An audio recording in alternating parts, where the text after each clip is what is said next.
तो स्टूडेंट्स आज हम डिस्कस करने जा रहे हैं acidic nature of carboxylic acids I mean chemical properties of carboxylic acids. तो हमें पता है जो कार्बोक्सिलिक एसिड्स होते हैं इनका जनरल फार्मूला ये होता है RC डबल बॉन्ड OH। तो इनके बीच में जो ये OH बॉन्ड है ये पोलर है, why because oxygen is more electronegative. तो हम इस बॉन्ड को ब्रेक कर सकते हैं। तो रिएक्शन कार्बोक्सिलिक एसिड्स की होगी because of cleavage of OH bond. ये CO बॉन्ड भी पोलर है because oxygen is more electronegative. हम इस बॉन्ड को भी क्लीव कर सकते हैं, then the reaction will be because of cleavage of CO bond. ये बॉन्ड भी पोलर है, जो कार्बोनिल कार्बन है ये भी इलेक्ट्रॉन डेफिशिएंट बनेगा। तो reaction will be because of this carbonyl carbon, because of this carbonyl carbon.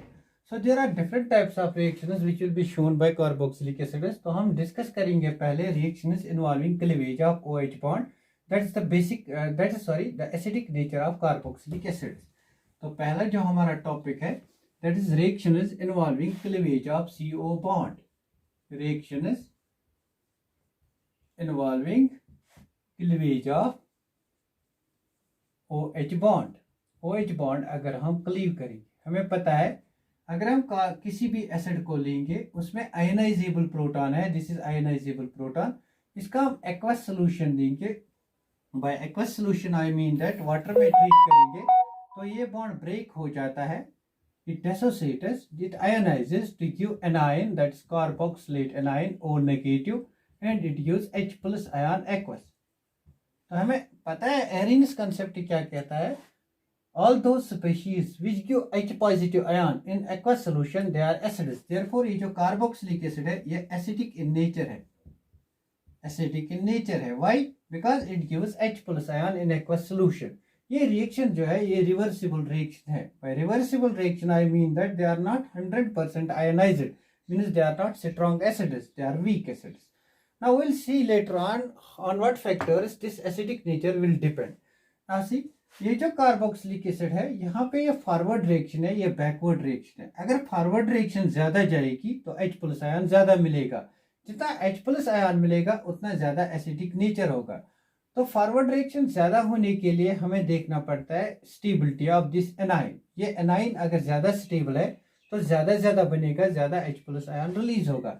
अगर हम इस एनाइन की स्टेबिलिटी चेक करेंगे, बेसिकली ऑर्गेनिक केमिस्ट्री में अगर हमें कहीं भी किसी भी इंटरमीडिएट की स्टेबिलिटी को चेक करना है तो हम on the basis of effect study करते हैं। फॉर एग्जांपल यहाँ पे हम इस नेगेटिव चार्ज को डिलोकलाइज कर सकते हैं, यहाँ इसको डिलोकलाइज कर सकते हैं, we get another resonating structure O negative double bond O। Means ये जो नेगेटिव चार्ज इस ऑक्सीजन पे थी अभी जाके इस ऑक्सीजन पे आई, हमने डिस्पर्स किया नेगेटिव चार्ज को। This dispersion of charge it results in the stability of the molecule. तो ओवरऑल क्या हुआ, इस ऑक्सीजन पे भी नेगेटिव चार्ज का कंट्रीब्यूशन है, इस पे भी है, मींस दोनों ऑक्सीजन पे नेगेटिव चार्ज का कंट्रीब्यूशन है। We can represent it like this, negative charge belongs to all these oxygen atoms. Now see, जितने भी ज्यादा कंट्रीब्यूटिंग रेजोनेंस स्ट्रक्चर्स आएंगे उतनी ज्यादा स्टेबिलिटी होती है एनाइन की। जो ये एनाइन है ये स्टेबल है, therefore carboxylic acids are more acidic. Now acidic nature को एक्सप्लेन करने के लिए हम यहाँ पे आयनाइजेशन कांस्टेंट Ka का यूज करते हैं। आयनाइजेशन कांस्टेंट Ka इंडिकेट करेगा कितना दिस बॉन्ड ब्रेक हो जाएगा, कितना ये आयनाइज होगा to give anion and H+ ion. जितना ज्यादा वैल्यू Ka का होगा उतना ज्यादा H+ आयन निकलेगा, जितना ज्यादा H+ आयन निकलेगा उतना ज्यादा एसिडिक नेचर होगा। तो हम ये कह सकते हैं कि Ka वैल्यू जितना ज्यादा होगा एसिडिक नेचर उतना ज्यादा होगा, एसिडिक नेचर भी उतना ही ज्यादा होगा। Ka को निकालने के लिए हम यूज करते हैं लॉ ऑफ मॉस सेक्शन, जो कहता है आप प्रोडक्ट्स की कंसेंट्रेशन ले लो, this is the concentration of products, इनको मल्टीप्लाई करो, इनको प्रोडक्ट करो, divide by concentration of reactant. यहां से भी आप देख सकते हो कि जो Ka है ये directly proportional to H+ ion concentration. जितना ज्यादा Ka वैल्यू है उतना ज्यादा H+ आयन कंसेंट्रेशन होगा, मींस उतना ज्यादा ये आयनाइज होगा, उतना ज्यादा H+ आयन निकलेगा। जितना H+ आयन ज्यादा निकलेगा उतना Ka वैल्यू ज्यादा है, मींस उतना ज्यादा एसिडिक नेचर है। Greater the value of Ka more is acidic nature. लेकिन हम क्या करते हैं, हम इस Ka को pKa टर्म्स में लिखते हैं। अब Ka और pKa में कैसे रिलेशन ढूंढते हैं, इसमें मैंने आयोनिक इक्विलिब्रियम में बहुत ही बेसिक और अच्छी तरह से एक्सप्लेन किया है how we can derive relations, how we can use relations. हमें पता है जो Ka होता है वो होता है minus log of Pk, means K and Pk are inversely related. अगर Ka ज्यादा होगा Pk कम होगा, मीन्स अगर हम यहाँ पे Pk की टर्म्स में बात करेंगे, अगर Pk कम होगा तो एसिडिक नेचर ज्यादा होगा, एसिडिक नेचर जो होगा वो ज्यादा होगा. अब हम यहाँ पे ये इंटरप्रिटेशन निकाल सकते हैं, greater the value of Ka more is acidic character, smaller the value of Pk more is acidic character. For example यहाँ पे एक छोटा सा क्वेश्चन बनाएंगे, 2-3 कार्बोक्सिलिक एसिड देंगे, these are 3 acids, acid A, acid B and acid C. इसका Pka value हम देंगे 3.5, दीज आर Pka वैल्यूज. इसका हम 4.5 देंगे, इसका हम 2.1 देंगे. आपको बताना है इन तीनों में से सबसे ज्यादा एसिडिक कौन है. जिसका कम Pka वैल्यू वो ज्यादा एसिडिक है. C will be more acidic than A, which will be more acidic than B. This is the acidic. अगर ये पे आपको बताएगा इनका Ka वैल्यू किसका ज्यादा होगा, जो ज्यादा एसिडिक है उसका ज्यादा Ka वैल्यू, मीन्स जिसका Pka वैल्यू कम उसका ज्यादा Ka वैल्यू. ना थोड़ा इसको एक्सप्लेन करते हैं आगे ले जाके, कौन से फैक्टर्स ऐसे होंगे जिन पे ये acidic nature of carboxylic acid depend करेगा. Factors affecting acidic nature, factors affecting acidic strength. अगर हम फैक्टर्स की बात करेंगे तो हमारे जहन में पहले ही आएगा यहाँ पे I effect, inductive effect. I effect पे मैंने आपको ये समझाया है. अगर आपको आई इफेक्ट का कुछ भी नहीं पता है तो आप जाके यूट्यूब में सर्च करेंगे applications of I effect on acidic strength of the acids, वहां से जाके आपको आई इफेक्ट की पूरी डिटेल मिलेंगी. आई इफेक्ट हमारे पास दो तरीका होता है, माइनस आई इफेक्ट जिसपे हमारे पास इलेक्ट्रॉन विड्रॉविंग ग्रुप होंगे, electron withdrawing groups, and plus I effect जिसमें हमारे पास इलेक्ट्रॉन डोनेटिंग ग्रुप्स होंगे, इलेक्ट्रॉन डोनेटिंग ग्रुप्स. हमारा जो माइनस आई इफेक्ट होता है, माइनस आई इफेक्ट अगर इलेक्ट्रॉन डोनेट विड्रॉविंग ग्रुप्स होंगे वो डायरेक्टली प्रोपोर्शनल होता है एसिडिक नेचर. मीन्स अगर हमारे कंपाउंड में इलेक्ट्रॉन विड्रॉविंग ग्रुप है तो उसका एसिडिक नेचर ज्यादा होगा. अगर इलेक्ट्रॉन डोनेटिंग ग्रुप है, प्लस आई इफेक्ट है, तो that is inversely proportional to acidic nature, acidic nature. अब इसको मैंने एक्सप्लेन किया है एक बारी यूट्यूब में, देखी जाके आप देख सकते हो. यहाँ पे मैं डायरेक्टली क्वेश्चन सॉल्व कर सकता हूँ. जो आई इफेक्ट होता है इसकी बहुत इंपॉर्टेंट एप्लीकेशन ये भी है. आई इफेक्ट में आपको डिस्टेंस पे ये डिपेंड करता है, ये डिपेंड करता है नंबर ऑफ ग्रुप्स पे, मीन्स कितने आपके पास इलेक्ट्रॉन विड्रॉविंग ग्रुप्स होंगे या इलेक्ट्रॉन डोनेटिंग ग्रुप्स होंगे. ये डिपेंड करता है पावर ऑफ ग्रुप पे, पावर ऑफ ग्रुप पे, किस ग्रुप का ज्यादा पावर. जब भी आपको एसिडिक नेचर एक्सप्लेन करना हो, ऑर्डर निकालना हो, आप पहले डिस्टेंस को चेक करो, उसके बाद नंबर को चेक करो, उसके बाद पावर को चेक करो. Now let us make use of these and determine acidic strength of certain acids. हमारे पास में क्वेश्चन है, हम with the help of questions ये सॉल्व करेंगे सो दैट जो बेसिक्स है आपका वो आपका क्लियर हो जाएगा. क्वेश्चन सॉल्व करने से ज्यादा से ज्यादा कंसेप्ट डेवलप होता है. Let us take this type of compound, this is COH. यहाँ पे हमारे पास में फॉर एग्जांपल NO2 ग्रुप है, इलेक्ट्रॉन विड्रॉविंग ग्रुप. यहाँ पे हमारे पास में फॉर एग्जांपल Cl ग्रुप है. Let us take one more example. यहाँ पे हमारे पास में कौन सा ग्रुप है, for example NF3 plus group. Now see this is compound A, this is compound B, this is compound C. तो हमें देखना है इन तीन में से ज्यादा एसिडिक कौन होगा. पहला जो हम काम करेंगे वो डिस्टेंस फैक्टर. हम देखेंगे ये जो इलेक्ट्रॉन विड्रॉविंग ग्रुप है ये कितना दूर है कार्बोक्सिलिक ग्रुप से, क्योंकि हमें पता है magnitude of I effect decrease होता है with as we move away from this group to which this is attached.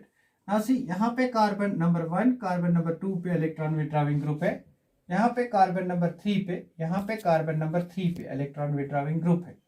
तो आपको पता है इंडक्टिव इफेक्ट डिस्टेंस पे डिपेंड करता है. जितना नजदीक इलेक्ट्रॉन विड्रॉविंग ग्रुप होगा उतना उसका एसिडिक नेचर ज्यादा होगा. तो यहाँ पे अगर हम इन तीनों का एसिडिक नेचर कंपेयर करेंगे तो first factor we that is deciding factor वो डिस्टेंस होता है। यहाँ पे डिस्टेंस कम है, यहाँ पे डिस्टेंस ज्यादा है, यहाँ पे डिस्टेंस ज्यादा है, तो इन तीन में से ए का एसिडिक नेचर ज्यादा होगा बिकॉज इसकी डिस्टेंस नेक्स्ट है कार्बोक्सिलिक ग्रुप के। अब इन दो पे आते हैं, इसकी डिस्टेंस और इसकी डिस्टेंस सेम है क्योंकि ये भी पोजीशन 3 पे है, ये इलेक्ट्रॉन विड्रॉविंग ग्रुप भी पोजीशन 3 पे है। यहाँ पे हमें डिस्टेंस फैक्टर काम नहीं आएगा, यहाँ पे हम देखेंगे नंबर ऑफ ग्रुप्स। यहाँ एक इलेक्ट्रॉन विड्रॉविंग ग्रुप है, यहाँ भी एक इलेक्ट्रॉन विड्रॉविंग ग्रुप है, तो नंबर सेम है। तो यहाँ पे पावर ऑफ ग्रुप देखेंगे, NF3 ज्यादा इलेक्ट्रॉन विड्रॉविंग है कंपेयर टू Cl। NF3 का माइनस आई इफेक्ट ज्यादा है compare to Cl। Minus I effect is directly proportional to acidic nature. Therefore, C becomes more acidic than compared to B. C becomes more acidic compared to B. अगर हम इन तीनों का power देखेंगे, NF3 का minus I effect ज्यादा है compare to NO2 compare to chlorine. But यहाँ पे पहले डिस्टेंस को चेक करना होता है, उसके बाद नंबर को चेक करना है, उसके बाद पावर को चेक करना है। Let us take more examples. Let us take more examples. हम और एग्जाम्पल्स लेंगे।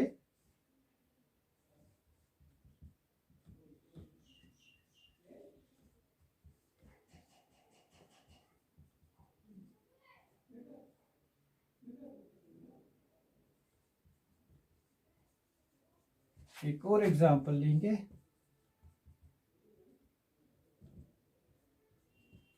हमें यह चेक करना है order of acidic strength of A, B and C, तीन में से सबसे ज्यादा एसिडिक कौन होगा। नाउ सी, यहाँ पे जो हमारा माइनस आई ग्रुप है, उसका डिस्टेंस पहले देखेंगे 1 2 3। Minus I group is present at position 3 1 2 3। Minus I group is present at position 2 1 2 3। It is present at position 2।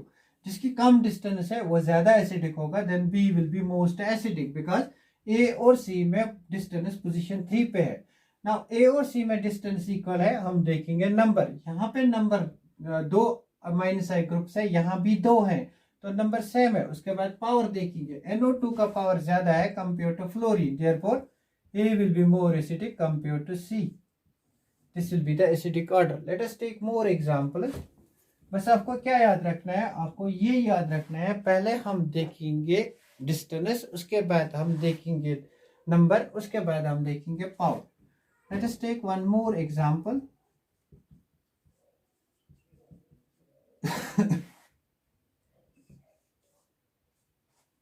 Just take one more example.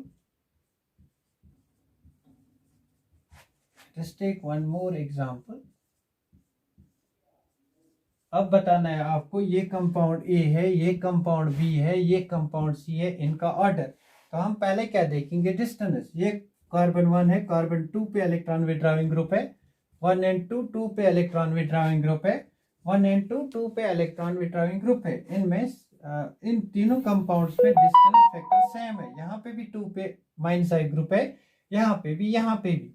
Means पहले हम डिस्टेंस चेक कर रहे थे, वो सेम है तीनों में। उसके बाद नंबर, यहाँ पे एक ग्रुप प्रेजेंट है, यहाँ पे 2 है, यहाँ पे 2 है, तो जितने ज्यादा नंबर होंगे उनका एसिडिक नेचर ज्यादा होगा। तो इसका सबसे कम एसिडिक नेचर होगा, A will B least acidic because यहाँ पे एक ही इलेक्ट्रॉन विड्रॉविंग ग्रुप है, यहाँ पे 2 है। उसके बाद क्या देखेंगे, यहाँ भी 2 है, यहाँ भी 2 है। उसके बाद पावर देखेंगे, NO2 का ज्यादा पावर होता है कंपेयर टू Cl का, therefore B will be most acidic then C। बहुत ही इंपॉर्टेंट कंसेप्ट है, बहुत ज्यादा इंपॉर्टेंट क्वेश्चंस पूछे जाते हैं। Now let us take more examples. Let us take examples like this. This is COOH. This is C triple bond CH. This is CH double bond CH2. COOH. एक और example लेंगे, COOH CH2 CH3. Now this is compound A, this is compound B, this is compound C. आपको बताना है तीन में से सबसे ज्यादा एसिडिक कौन है और द एसिडिक ऑर्डर। आपको पता है ये अल्काइन ग्रुप है, C ट्रिपल बॉन्ड CH। ये ग्रुप ये है अल्काइन ग्रुप, ये अल्कीन ग्रुप है, C double bond CH H H and H। और ये ग्रुप जो है ये अल्केन ग्रुप है, C single bond C, H H H H H और एच। तो हमें देखना है इन तीन में से माइनस आई इफेक्ट किसका ज्यादा होता है। Minus I effect actually depend करता है इलेक्ट्रोनेगेटिविटी पे। हम देखेंगे इलेक्ट्रोनेगेटिविटी किसकी ज्यादा है। अगर यहाँ पे हाइब्रिडाइजेशन निकालेंगे, यहाँ पे 2 सिग्मा बॉन्ड्स है, इट्स sp हाइब्रिडाइज्ड। यहाँ पे 1 2 3 है, इट इज sp2 हाइब्रिडाइज्ड। यहाँ पे 1 2 3 4 है, इट इज sp3 हाइब्रिडाइज्ड। यहाँ पे जो s करेक्टर परसेंटेज है वो 50% है, यहाँ पे 33% है, यहाँ पे 25% है। परसेंटेज एस करेक्टर हम कैसे निकालते हैं, 2 ऑर्बिटल्स है, हम 100 को 2 से डिवाइड करेंगे। 3 ऑर्बिटल्स है, 100 को 3 से डिवाइड करेंगे, 100 को 4 से डिवाइड करेंगे। तो आपको पता है एस ऑर्बिटल न्यूक्लियस के नजदीक होता है, इसकी इलेक्ट्रोनेगेटिविटी ज्यादा होती है। जिसमें परसेंटेज एस करेक्टर ज्यादा होगा उसमें इलेक्ट्रोनेगेटिविटी ज्यादा होगी। तो अल्काइन की इलेक्ट्रोनेगेटिविटी ज्यादा है compare to alkene, compare to alkane. Therefore अगर इसकी इलेक्ट्रोनेगेटिविटी ज्यादा है तो इसका इलेक्ट्रॉन विड्रॉविंग पावर भी ज्यादा होगा, इसका माइनस आई इफेक्ट ज्यादा होगा। तो हम यहाँ पे ये कह सकते हैं sp hybridized carbon, then sp2, then sp3, it is electronegativity order. This is electronegativity order. इसकी अगर इलेक्ट्रोनेगेटिविटी ज्यादा है तो इसका माइनस आई इफेक्ट भी ज्यादा होगा, this is minus I effect order. तो जितना ज्यादा माइनस आई इफेक्ट होगा उतना ज्यादा एसिडिक नेचर होगा, क्योंकि in all the cases minus I group is present at carbon 2, minus I group is present at same carbon at 1 2 3 1 2 3 1 2 3। in all the cases this group is present at 3, this group is present at 3, this group is present at 3. Now in this case minus I effect is more, therefore A will be more acidic compared to B, compared to C. हमने कैसे निकाला, on the basis of electronegativity, because minus I effect is related to electronegativity. बहुत important है, this is very important. Now let's explain one more example. एक और example करेंगे। जितने आप एग्जाम्पल्स करोगे उतना ज़्यादा आपको कंसेप्ट डेवलप हो जाएगा। मैंने acidic nature of different groups पे एक वीडियो बनाया है, आप देख सकते हैं। एप्लीकेशंस ऑफ आई इफेक्ट बहुत ज़्यादा यूजफुल, इवन क्लास 12th के लिए भी होगा। Let us take this type of compound COOH, we have Cl over here, we have Cl over here, we have NO2 over here,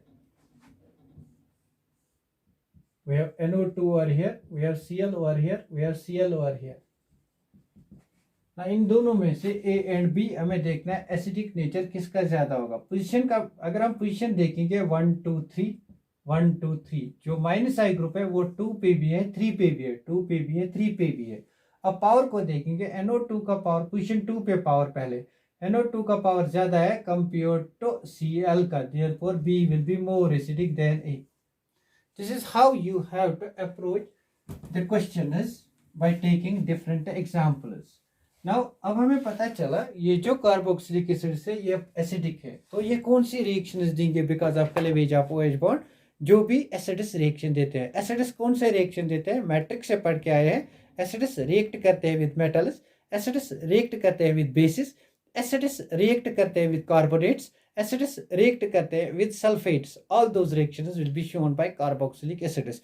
आगे देखेंगे वो reactions कैसे होंगे। अगर हम इस एग्जांपल को लेंगे CH3 C double bond O single bond OH, इस एग्जांपल को लेंगे CH Cl Cl C double bond O single bond OH, इस एग्जांपल को लेंगे Cl Cl Cl C double bond O single bond OH। इनका acidic order निकालना है। यहाँ पे प्लस आई ग्रुप प्रेजेंट है, plus I group inversely proportional to acidic strength, तो A सर से लीस्ट एसिडिक है। यहाँ पे माइनस आई ग्रुप, लेकिन यहाँ पे माइनस आई ग्रुप पोजीशन 2 पे है, यहाँ पे भी आप क्या देखना है नंबर, यहाँ पे नंबर 1 2 3, यहाँ पे 2 है। C will be most acidic then B।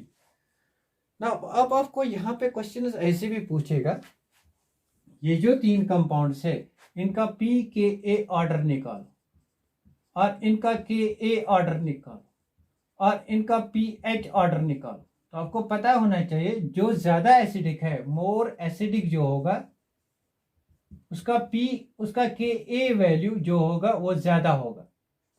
जो भी जितना ज्यादा एसिडिक होता है उसका pH कम होता है। जो ज़्यादा एसिडिक सब्सटेंस होता है उसका pH कम होता है और उसका pKa भी कम होता है। इसी को यहाँ अप्लाई करेंगे। ये तीनों अगर क्वेश्चन में एग्जाम में पूछे जाएंगे, आप एसिडिक ऑर्डर निकालो फिर कोरिलेट करो। Now see C is more acidic, therefore this is acidic order, this is acidic order. C is more acidic, therefore Ka value of C will be greater than B than A. Now pKa value, जो ज्यादा acidic है उसका pKa value कम है, C का कम है, then B then A। अब pH value, जो ज्यादा एसिडिक है उसका pH वैल्यू सबसे कम है, C का कम, then B then A। This is how we correlate things. Let me check the length of the video.